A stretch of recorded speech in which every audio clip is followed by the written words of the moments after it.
একটি গ্রামের মাঠে দুই ধরনের লঙ্কার গাছ ছিল। একটা গাছে ছোট ছোট লঙ্কা হতো, আর অন্য গাছগুলোতে হতো বড় বড় লঙ্কা। বড় লঙ্কাগুলো সব সময় গর্ব করে বলতো, আমাদের দেখো কত বড় আর সুন্দর, বাজারে সবাই আমাদেরই কিনবে। তারা ছোট লঙ্কাকে নিয়ে হাসাহাসি করত। ছোট লঙ্কা চুপচাপ সব সহ্য করত। একদিন চাষি সব লঙ্কা তুলে বাজারে নিয়ে গেল।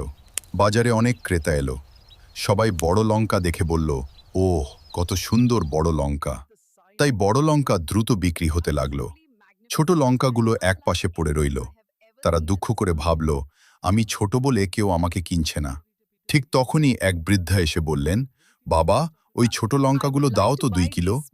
চাষি অবাক হয়ে জিজ্ঞেস করল, ছোট লঙ্কা নেবেন?